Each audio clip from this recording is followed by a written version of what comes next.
E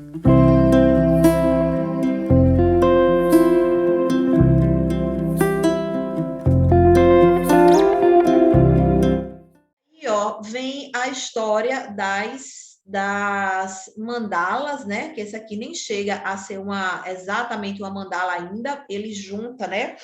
Ele tem esse formato circular de mandala, mas ele junta as fases da Lua aqui ao redor com esse ciclo ovulatório, estrogênico, progestogênico, mostrando aqui mais uma vez esse modelo de menstruação acontecendo próximo da lua nova, de ovulação acontecendo aqui próximo da lua cheia, né? Da fase crescente do ciclo próxima da fase crescente da lua, minguando na fase minguante.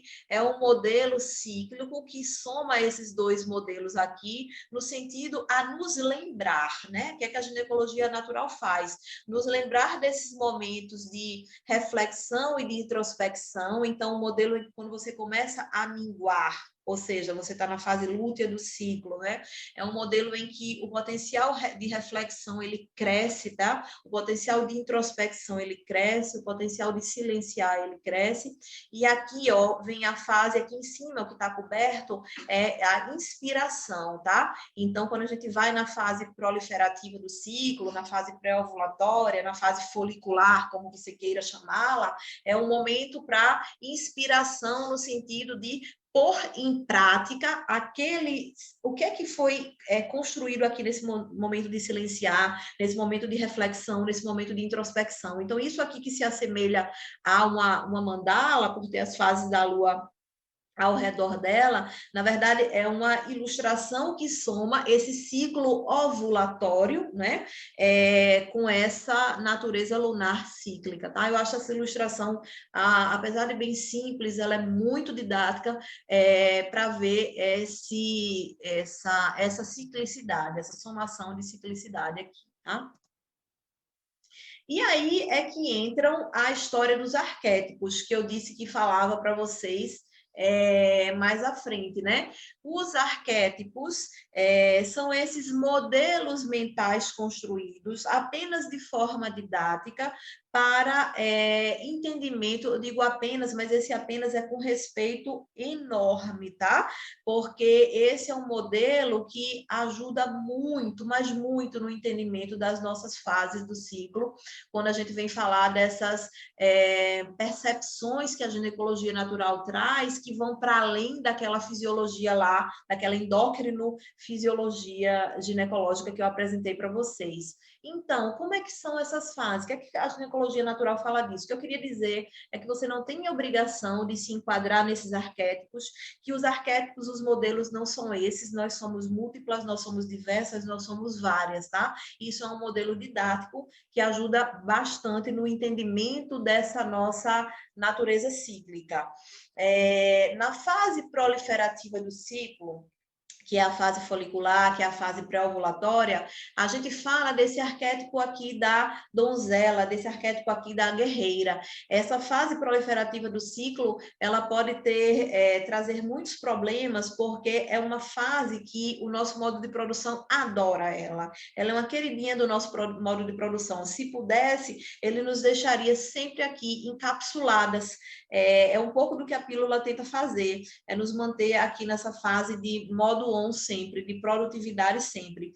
É uma fase de muita produtividade mundana, mas para que ela seja alimentada e para que ela seja uma fase de concretização sábia, para que ela seja verdadeiramente fértil, ela é insustentável de ser mantida o tempo todo, ela precisa transitar pelas outras fases.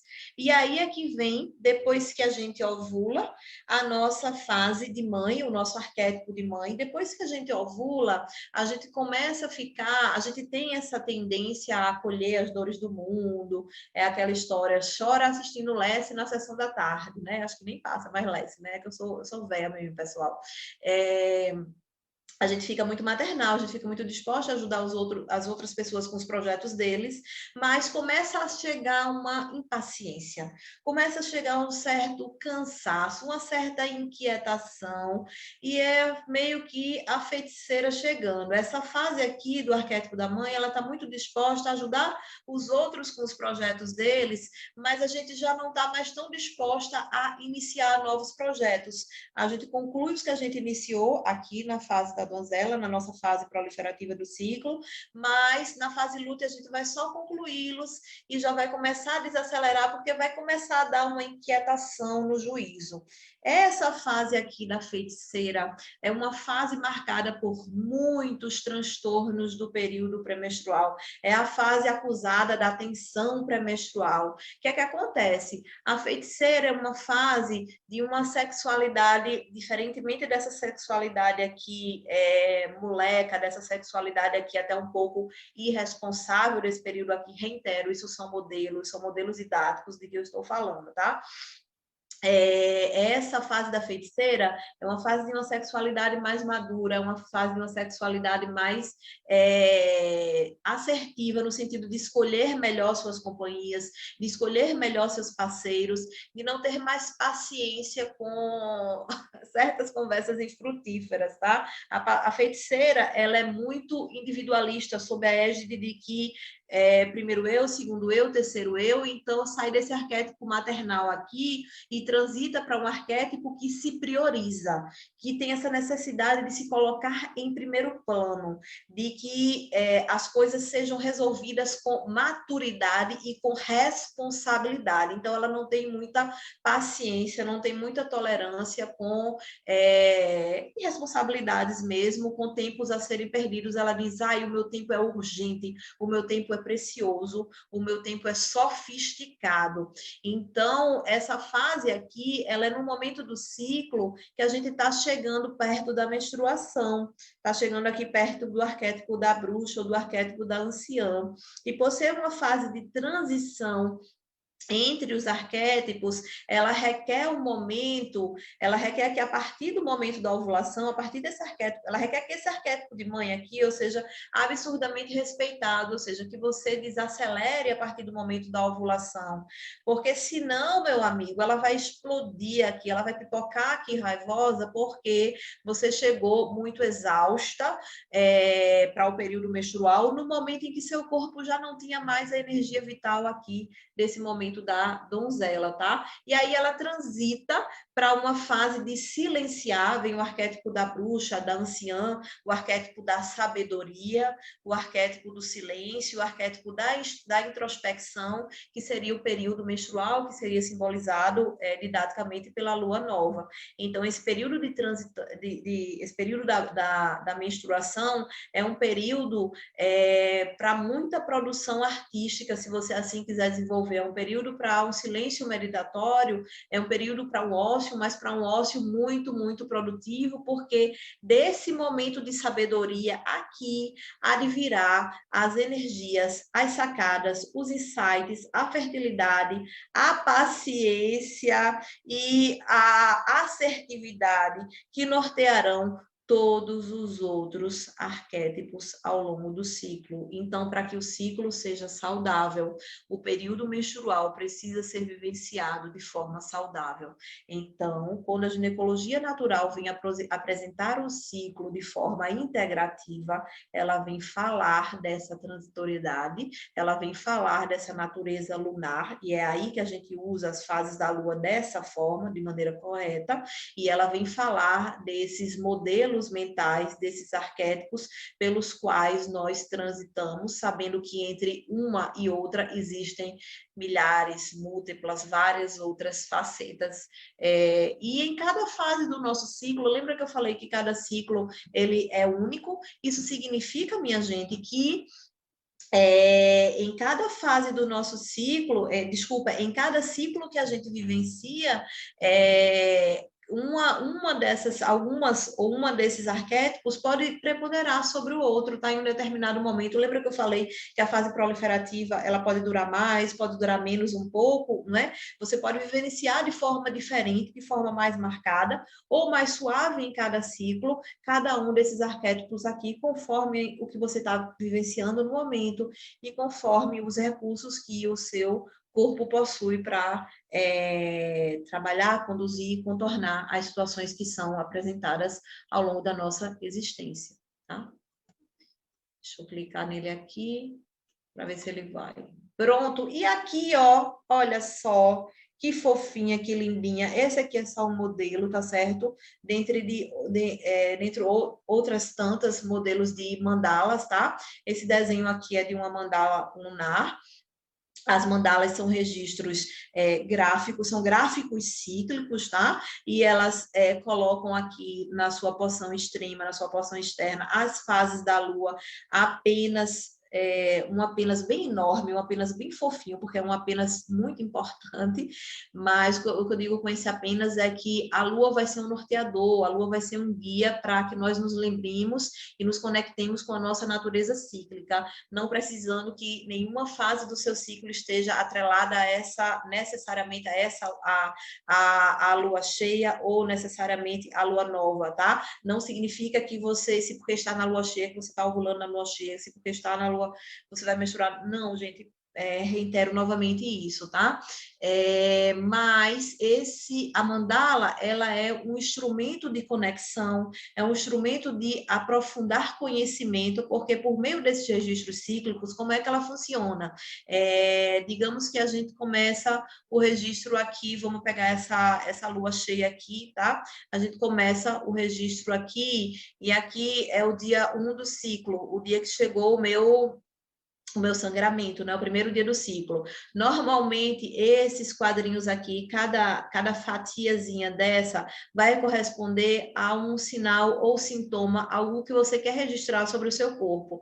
Normalmente, a gente usa os mais internos para escrever o sintoma de conteúdo vaginal, tá certo? Que é que sinal, né? Sinal ou sintoma. Sinal é o que você vê, sintoma é o que você sente. Deixa eu só separar isso no juízo de vocês. Então, o conteúdo vaginal, se tem muco, se tem sangramento, a gente começa pintando daqui. Depois vem as percepções físicas, por exemplo, tá? Cólica, sei lá, dor, já falei cólica, né? A percepção atrelada ao muco cervical, a quantidade do muco cervical, a quantidade do fluxo, tá? Tensões mamárias, dores no corpo, constipação, diarreia, sintomas urinários, então sintomas de âmbito físico, tá? Que é que está acontecendo. Sintomas de âmbito psíquico, tá? Quais são as alterações de humor, feliz, triste, alegre, libido, e por aí lá se vai.